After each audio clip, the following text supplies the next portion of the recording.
of all the laws of what are changing and actually lobbying to help our industry. And Cocktails to Go has been an interesting and sort of long process this last year to be kind of approved, and then in the last states now like permanently approved. But between that and also approving direct to consumer shipping, we have completely changed the opportunities for our brand and our products. So for Cocktails to Go, I think the first instinct was anyone who did this before had been somewhere in a state where you're allowed to get a slushie in a styrofoam cup with a straw. They're like, that's the easiest thing to go to. It's cheap, you can deliver it, it stays cold, and that's how you deliver it. But I think as you start to think about what are the cocktails that people want besides your slushy margarita, which who doesn't want that, but how do you scale up? How do you scale up from like your $5 slushy to your $10, $15 high-end 6-ingredient cocktail that you can't make at home? And I think that's been an interesting push through national accounts, through chain accounts. How do we take this to the next level? So people say, great, let's do pouches, which pouches are good. And a few years ago, they used them a lot for like really the frozen category. But I think with pouches, you think about what they have in the restaurants or in the bars, tools to make a lot of these and crank them out and get it out. The tools to stand up a bag, put the liquid in there, seal it up, and it has to be something that tamper resistant. Because now consumers are taking them away and going somewhere else to have them. And everybody is starting to think more about like what's in my cup or what's in my beverage. So that way people have been putting seals on them and writing their initials. I made this, sealed by whoever, which are all great. But I think what the next step has been, how do we help the consumer have more of an experience for Cocktails to Go? So it's not just about sticking a straw or opening a pouch. It's more about, now I'm going to have this premium cocktail. It's pre-mixed into a container. But we also want to provide either the drinking vessel or a batching vessel to help people put things together and to be able to have that one more step and be able to share it. So it's kind of like a multi-serve cocktail to go. You know, most likely if you're buying a cocktail to go, you're going to drink at least 2. That's just me. But if you have people with you, you're probably going to drink more than that. So the idea of getting a 1 cup to go is sort of like starting to go by the wayside. And as people are discussing this category, I think the other challenging part is like Cocktails to Go are going to go away because now we're going to get to go back to our regular, business. But quite honestly, if you still order carryout, which people always love to carry out, and I think even more now because exactly, they've become comfortable with carryout, and establishments have improved their way of delivery. Exactly, right? So. Exactly. And now we have places to go and eat them, right? So we can go to the park and go have picnics and do things like that. And by having a kit really to help you elevate that experience, I think it's going to change how we look at Cocktails to Go. So, I think it's thinking about creating that experience again. What is the action I do to make it mine? How do I make sure I'm getting the recipe that I love from the restaurant that I love? I want my margarita or my old fashioned from this specific place. That's the only way you can do it. And you think about how comforting that is to a consumer. They want their drink the way they want it, just like they have it in the restaurant. So how do we do that? Sure. Yeah, definitely. I've had I think my wife ordered some kind of margarita from a really cool spot that we enjoy going to, but it just wasn't the same, right? She's like, oh, it was in a plastic cup, and the color was pretty, it had some different layers in it and things like that, but it just wasn't the same. But it's very cool. I'm really excited to see how that continues to grow, and looking forward to hopefully having some insight into that down the road once you guys are moving along with more of that and what you can talk about. You do have some products back here that are not spirits related. Yeah. So you guys are doing sort of all over the place, right? Right. So because we're a packaging design team and really thinking about brand and function, it really doesn't matter what the product we're packaging is as much. I'm not going to say that because I love the bourbon industry and that's my category, but It's really about how do you make sure the consumer is experiencing that product the way it's meant to be, and how to love your brand. And so we use that same sort of engineering thought process and marketing thought process for delivery across food. We have some food customers. We've done some work with some CBD companies. We've done work with health and beauty business where they're coming up with unique formulas, and this is a fun one. That the soap is actually in powder form, and the packet that it's in is biodegradable. And then the tool that we designed to help people actually use the soap is really the biggest sort of like engineering feat of how to open it up, how it goes together, how you get the bubbles to go. So that's what we focus on, is how to help that delivery, that 5 senses at the end of the day every time. So we do all different kinds of categories. I just really like to focus on whiskey. Sure. We understand, as most everybody on here are from the. Sorry, I'm late. Hey, no problem, Bourbon Dog. What's up, USMC Bourbon Wife? Thank you for joining.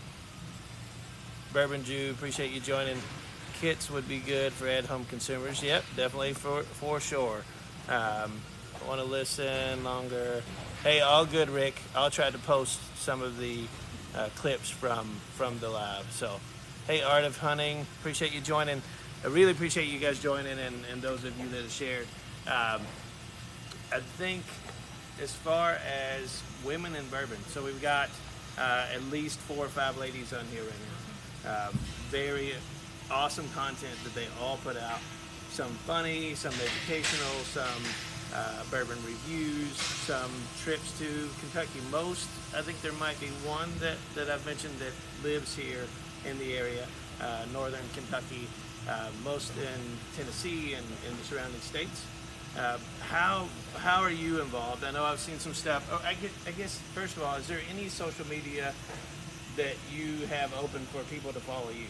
Like, are you open for people to connect with you? Yeah, absolutely. I actually do the LinkedIn posting for the Spearhead group, Okay. and then also I have a page on LinkedIn. So we do a lot of work there, and on Instagram as well. Cool. So we Cool. do a lot of work on both. Yeah. So make sure to. I know I'm obviously connected with you on LinkedIn, so I know I see all your posts, and that's sort of where I was going around some of your webinars that you're hosting. Yes. And I assume, I haven't investigated every single one, but I assume some are wide open to Yes. just about anybody to join. Yes, absolutely. Most recently, I've been working with the CBE, which is the Craft Beverage Expo. We did we did one event last week where I moderated with 2 gentlemen, one from Flavorman and another one from a cider company, Bruce Neeson. So folks that are really coming together to give their expertise to help kind of new entry people into the business. Who do you go to for this? How do you think about this? And really helping new people not make the same mistakes that we've all made before or that we've seen, trying to prevent that. Another group that I belong to and go to almost all of their stuff is Bourbon Women, and that's of course a national group, but here in Kentucky, the Peggy No Stevens, who actually came up with and founded Bourbon Women, is from here. So I spend a lot of time with her for different events and things. And now Maggie Kimbrell, who has been a writer for Whiskey Magazine, and she's an amazing writer in the bourbon world. If you haven't heard of her, I'll be shocked. But Maggie's everywhere, and she now is in charge of Bourbon Women out here. And what's Maggie's last name again? Kimbrell? Kimbrell? Yeah. Okay, so Yeah. you guys make sure to check out Peggy No.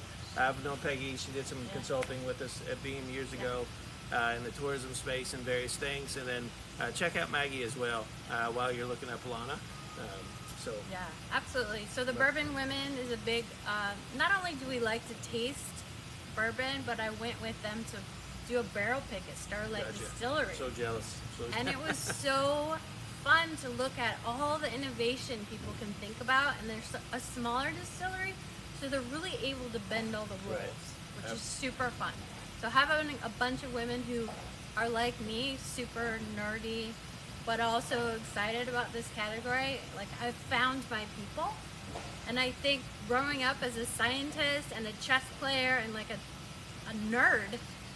And then growing up and finding my people, I think I always wondered how that would look. But I don't think I can move from here now because I love having this connection with all these women and people who are smart and absolutely adore process and tasting and all the nerdy stuff about this. Yeah, for sure. And I think that's what a lot of folks have grown to become on bourbon TikTok. You know, some fans had, you know, their bottle of whatever in the cabinet, and now, you know, there's lots of jokes. 1 week on bourbon TikTok, they have 2 bottles, and then next week they've got, you know, 10, and then they've got this whole cabinet full of stuff. I definitely have quite the collection myself. I've got to pace myself sometimes so I don't have a divorce going. But definitely love, you know, the process. It's amazing to see women get the attention they deserve. I mean, you've been in the industry. I've worked with so many between Beam and Brown Foreman, and just, you mentioned Don McGrew down at, thank you very much, down at Rabbit Hole. That's a name I hadn't heard for a bit, right? Don Hardwick, or Don Hardwick, sorry. I got Don's mixed up. Don McGrew's another person. Yes, he Don is. Hardwick, yeah, cool. So Yeah. I haven't seen Don since he retired, so very cool that you're working with him. So, but just amazing stuff. Do you guys have any questions for Lana? I know I've probably missed some. Well, I have one other person that if you guys aren't following her, it's Nicole Austin, who does And she's on TikTok or amazing. on Instagram? She's or? Instagram and she's on LinkedIn. Okay. She has been an award-winning blender. She works at the George Dickel facility, Okay. which is owned by Diageo. But she has been a fantastic connector of other people in the business, but also other women. And really, I feel like is empowering women in her space.